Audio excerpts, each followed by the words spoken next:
Considering that this was the place from which the Mayflower sailed, it was something of a surprise that we did not encounter any tourists from the United States. The ship is something of an icon in American cultural history, more surprising perhaps that there was no inn sign commemorating the ship in Rotherhithe Street until 1958. And so, like true pilgrims, we made our way to the tavern. We walked our bikes through the churchyard and narrow cobbled street, which, with only a little imagination, conjures up the image of a pea-soup of fog in the dark, perhaps the odd scream or two in the distance. Certainly the locale can feel evocatively Dickensian.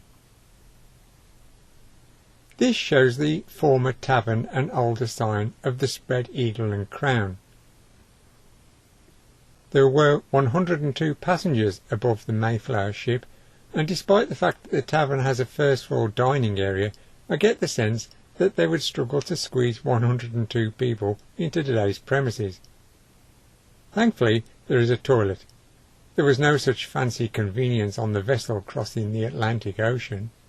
On their way to the New World, passengers were expected to make their own arrangements. Sailing into westerly winds, the journey took 2 months, and rations were running low, so I imagine that bowel movements of most passengers was thankfully not so regular. Beer was the safest drink on the voyage to the New World, and the passengers probably drank little else. In the spirit of the 17th century voyages, today's Mayflower is well stocked with real ales. The handfuls dispense beers from regional brewers and a few exciting ales from lesser spotted breweries. One handful often has a house beer named scurvy, a disease from which the pilgrims suffered en route to the New World. The 17th century theme is palpable throughout the interior's fixtures and fittings, whereby a sense of being at sea was the objective of its design.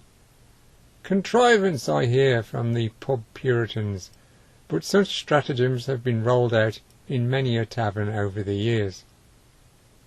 Rotherhithe was hit very badly by Luftwaffe bombing missions, and a merry night in the pub was wrecked by a high-explosive bomb blowing the upper floor off completely. Temporary repairs were undertaken to keep the pub, then known as the Spread Eagle and Crown, running until the mid-1950s, when Chariton's Brewery made the decision to rebuild from the ground floor shell up. They could have gone for a modernist new build, but perhaps inspired by the construction of a new Mayflower ship that sailed to the United States in 1957, the boardroom members voted for a retro-styled tavern. The post-war rebuild was not the first time that the pub had had to be repaired. The building was badly damaged by fire in the early 19th century. The building lost its roof when fire spread from the neighbouring Blue Mountain Granary at Church Stairs in November 1834. The firemen concentrated their efforts on preventing the flames spreading to the church. The pub and several houses were severely damaged by the conflagration. The first tavern to stand on the site was the Ship Inn, and may have dated from the 16th century.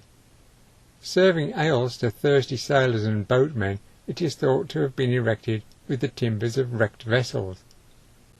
Of course, there is conjecture that the house featured timbers from the Mayflower, which was left to rot in the Thames after it sailed back to Rotherhithe, battered and bruised from the transatlantic ordeal.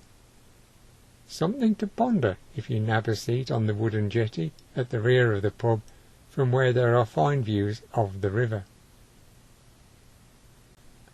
A glimpse of the old Spread Eagle and Crown can be seen in a wonderful 1949 Pathé film showing how the building was both public house and post office.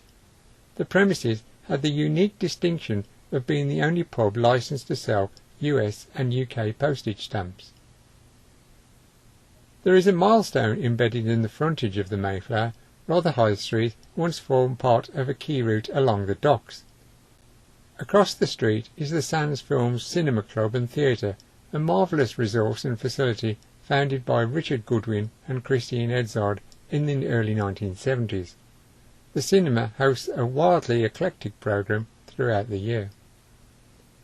Around the locale, a number of towering mills and warehouses have survived. The Thames Tunnel Mills, for example, was renovated in the 1980s.